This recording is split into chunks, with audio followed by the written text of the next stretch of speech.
The story of the prodigal son's probably one that's somewhat familiar to each of you.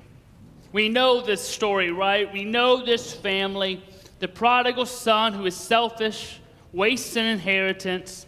The older brother who can't understand a too quick to forgive father. We know the story. We know the players. At least we assume we do.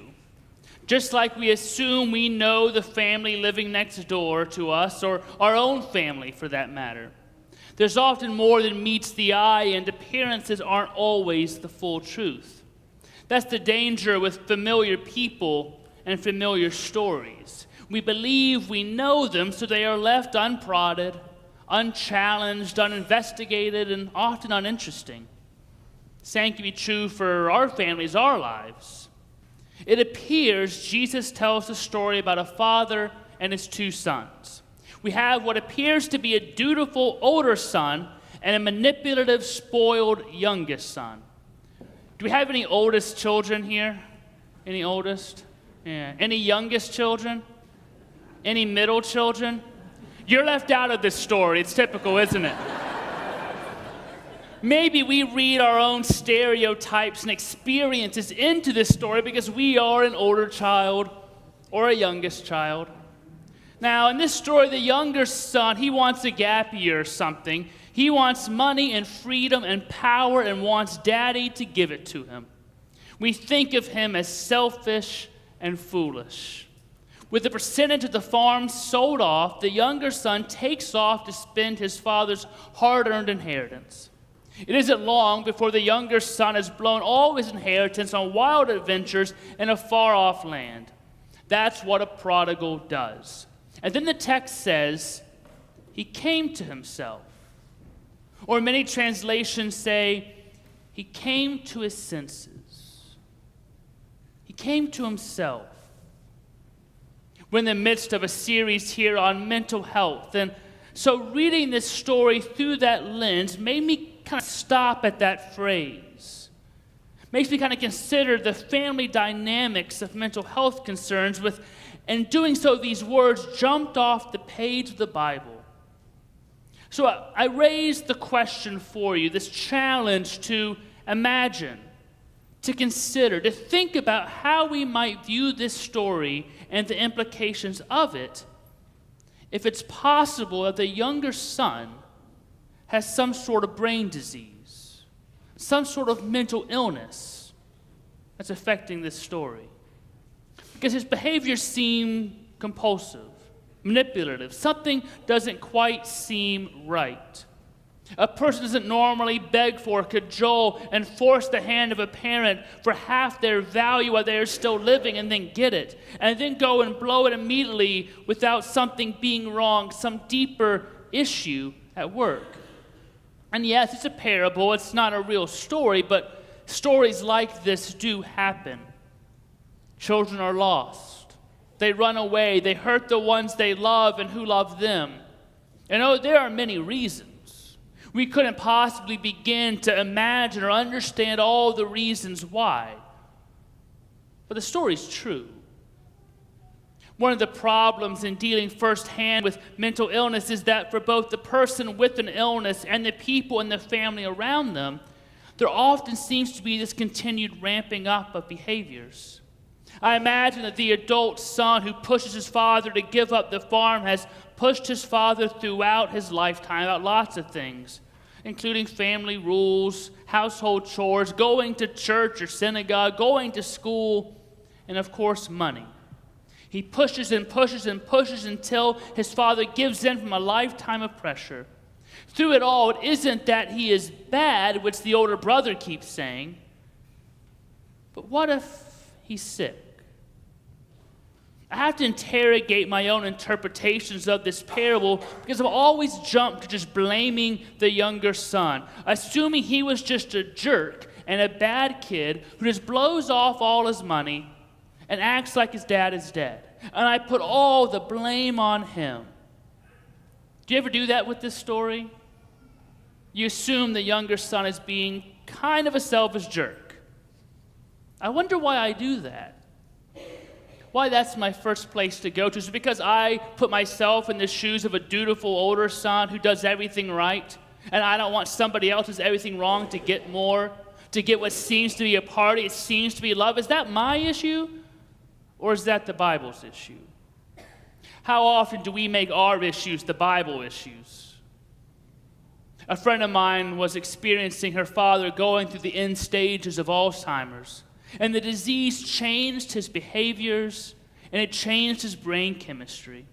She said this disease made him say and do things that didn't fit the dad she had known throughout her lifetime. It broke her heart, and she was so sad that when I talked with him, when I ministered to him, that I never got to know the dad she knew. She was afraid I'd just assume him to be an angry old man. She was embarrassed at the ways he might lash out sometimes. She wanted me to know that that's not who he really was, because to see him now, I'd never imagined he could be anything else. It wasn't easy for her to see this slowly happening, especially in the beginning. In the beginning, she didn't understand it was the disease and not just him and who he was. She had trouble separating the disease from the person. In time, she was able to forgive the behavior because of the disease's effects on her dad. When a disease like Alzheimer's or cancer changes or intensifies a person's behavior, we're often able to forgive and move on, say that's not really them.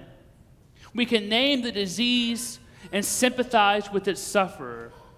These are the diseases you can bring a casserole for. You hear your friend has a cancer diagnosis, Parkinson's, MS, you send a card. You bring a casserole. But I wonder how many of those who are being diagnosed with bipolar disorder, obsessive-compulsive disorder, schizophrenia, depression, or a host of other brain diseases have ever received a card or a casserole. I've noticed that when brain disorders and diseases, that these non-casserole diseases do the same things to our loved ones, change how they act or speak, seem to change who they are, it's much harder to move on. Because I think there's still this lurking belief in a lot of us that they should just be able to will themselves to be better, to choose to act differently. We'd never say to somebody suffering from Alzheimer's, well, if they really wanted to, they could remember. Why can't you just remember? You can choose it. But so often with depression, we say, why can't this be happy? Choose to be happy. Choose not to worry about this. Choose not to be anxious. We don't do that. And I wonder why that is. I think maybe it's because we tend to focus on the behaviors. Because we often don't have the words or the thorough medical analysis to name the actions and thus forgive them. Erratic behaviors related to mental illness haunt the circle of loved ones who wonder, could we have said something different, done something different, respond better? We don't understand what's happening, and so we place blame. That's always what happens with humans. When we don't understand and we're scared, we find something to blame. And in the case of mental illness, we often blame the sufferer. Why can't you just be different? Why can't you just be better? But all this reacting and fretting, for lack of a better word, ends up driving everyone crazy. So you find yourself doing things you never imagined possible, even giving away half your farm to a child who has not demonstrated in any way that he is stable enough to handle the money that he's been given. You want to help, but you just don't know how, so you end up making decisions and saying things and acting in ways that just aren't you either. All this crazy making, as I say, is directly related to what one author calls crazy in the blood. In her book, Blessed Are the Crazy, Breaking the Silence about mental illness, family, and church, Sarah Griffith Lund opens her book by defining crazy and crazy in the blood. She says crazy is a slang word that describes a person with brain disease and a description of a situation that is out of our control. Crazy in the blood is a phrase that describes a genetic predisposition to suffering from a brain disease and is the reason why some families appear more dysfunctional than others. She has this quote from BP Magazine from the summer of 2014 due to the bipolar disorder that has run through her family. It says, bipolar tends to run in families and appears to have a genetic link. Like depression and other serious illnesses, bipolar disorder can also negatively affect spouses, partners, family members, friends, and coworkers. I would like for us just to imagine the younger son as sick, and for once in our lives not simply see him as bad. He is sick. He is crazy, to quote Sarah Lunn, a word not meant to be derogatory, but to accurately express a situation out of our control. The youngest son may be suffering from bipolar disease, may be afflicted with psychosis, or suffering from some form of schizophrenia. He may have multiple diagnoses. We don't know. It was the first century. No one had a diagnosis then. None of these words were in existence. People like the younger son were called other names, like wasteful, wayward, evil, sinful, broken, a shame on the family name. It wasn't that long ago that those words were still being used with anyone suffering from a mental illness. We would lock them away or do horrible things. Even now, we don't always name it the right way. But when we look closely, maybe we can see a young man who just isn't well. There he is wallowing with the pigs, eating the food of the pigs. It's there in a pigsty that the youngest son wakes up. The clouds part in his brain, and it says he comes to himself, comes to his senses.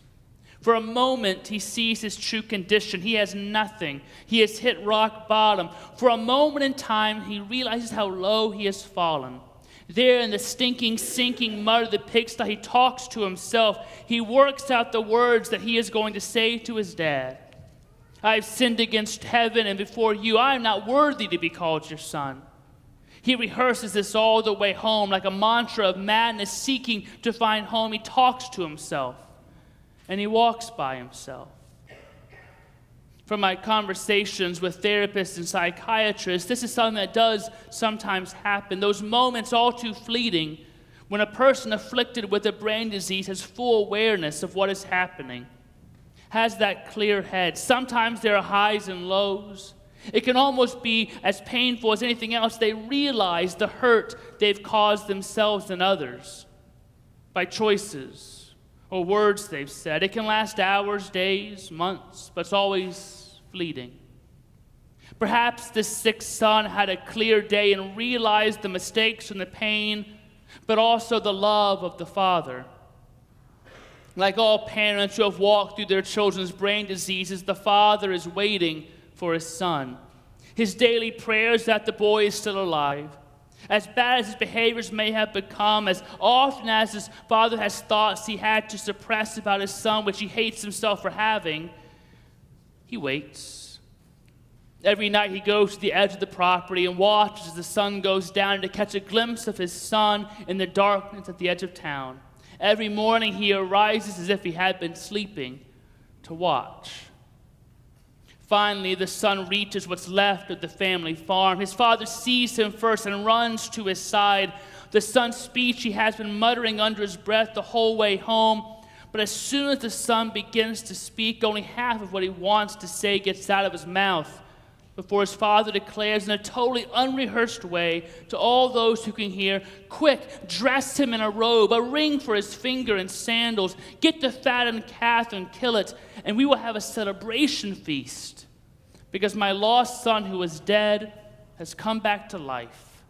He was lost and is found. Let the party begin. Grace abounds. Love has spoken. And it'd be great to end right there in grace and love and reunion. If every sad story could end like that in life.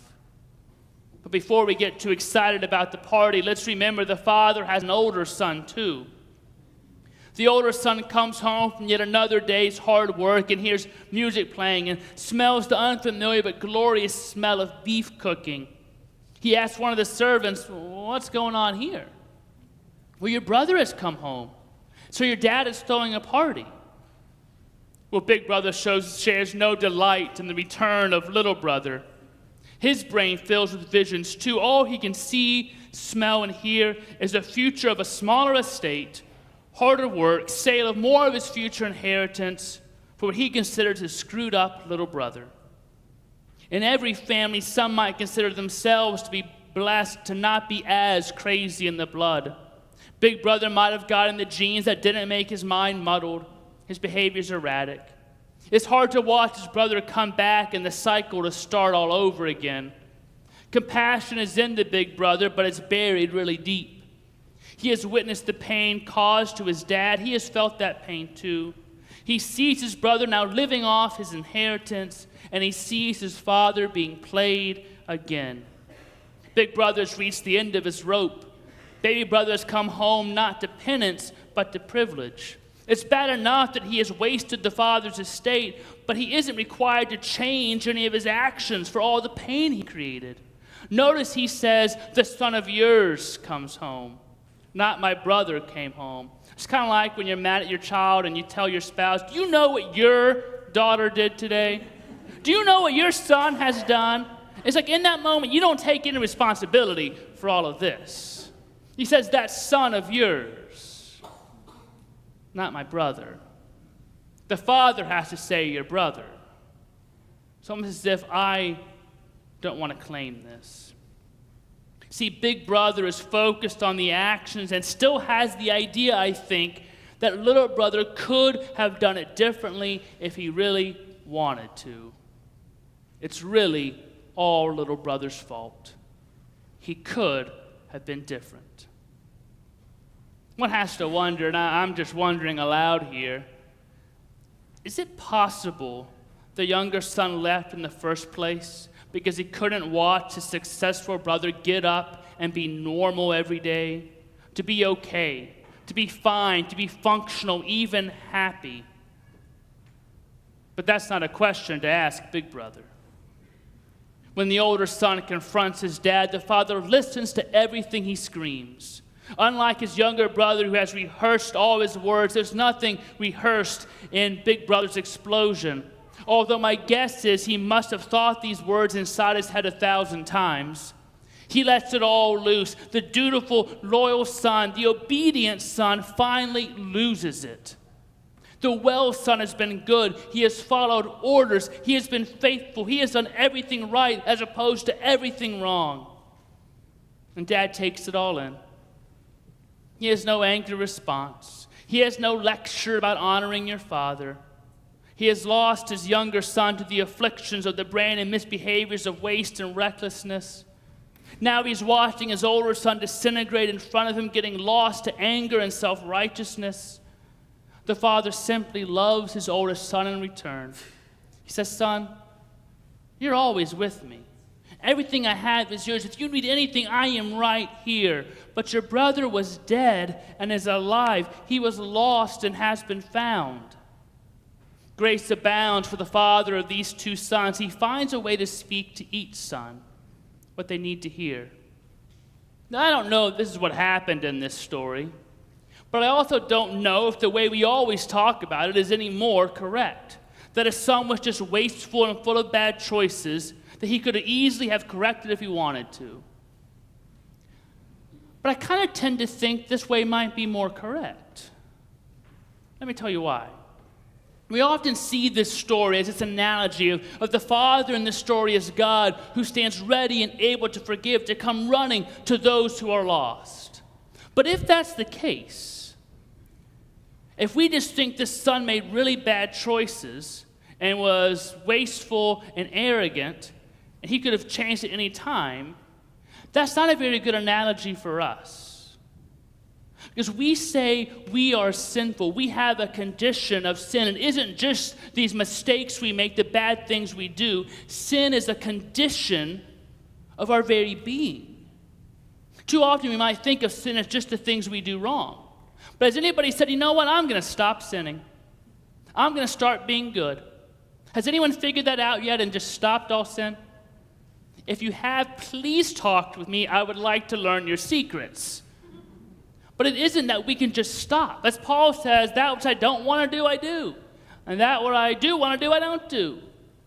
It's this condition of being separated from God, this condition that leads to these symptoms of missing the mark again and again. If it's a symptom of a condition that we fundamentally can't help, then maybe we're more like the younger son who has a brain disease than we might think.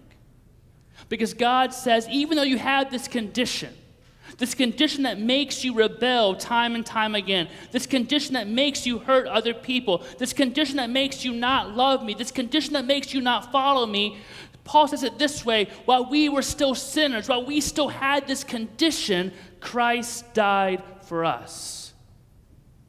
That despite any condition of our hearts, of our beings, of ourselves, of our mind or our body, God says, I love you and I will run to you. Maybe we're more like the younger son than we might think.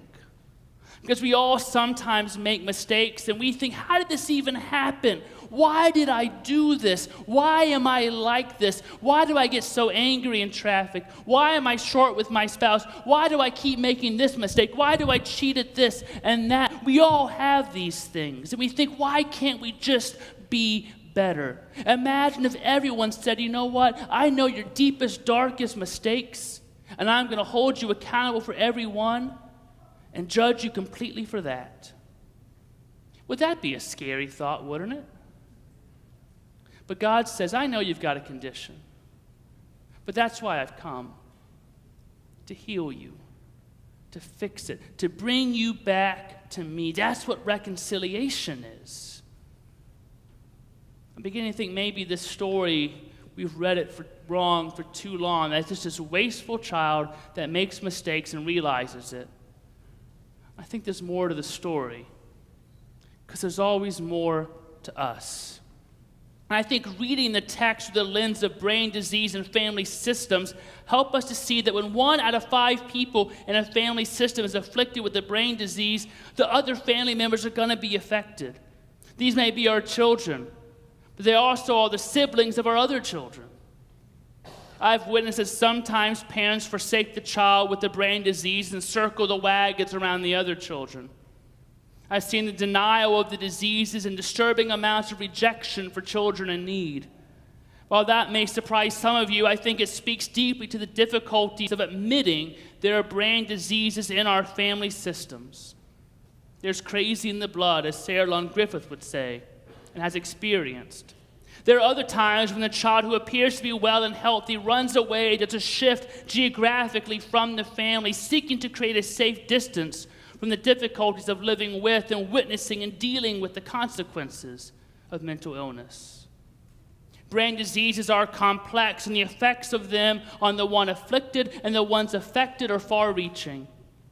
But no matter where you are and how you read yourself in this story, whether the younger son, the older son, the father, I pray for return and reunion, for grace and for love, for comfort and understanding. I pray for perseverance, and I pray for healing. And I pray that you know whether you consider yourself sick or crazy, okay or doing great, that whenever you choose to depart from God for whatever reason, or you find yourself somehow separated and you don't know how you got there, that you will know that God will run to you and God will still love you. There's no amount of wrong or crazy in the blood or disease or bad choices or conditions of mind, body, or spirit that will keep God from standing watch over you, from running to you, from loving you, from saying over and over again, I am with you and I am for you. Because quite frankly, God is crazy about you and longs to take your hand and lead you home to welcome, to acceptance, to reconciliation, to healing, to love, now and forever. Let us pray together. Almighty God, thank you. You are a God who is with us and for us. And even though we find ourselves in this condition called sin, you reach out to us. You come to us in the person of Jesus Christ, forsaking the throne of heaven, coming to earth, being found in the form of a servant, and becoming obedient to death, even death on a cross, that we were in a condition that we couldn't heal ourselves from. You come and heal us. You do not place the blame on us, but you take the burden of the healing on yourself. And you make us well. You reunite us to you. You call us adopted sons and daughters. And you proclaim over us, we are loved and valued and enough. And nothing can change that. No distance and no disease. No mistake and no mayhem. Nothing in all of creation can separate us from your love. For this we give you thanks. Amen.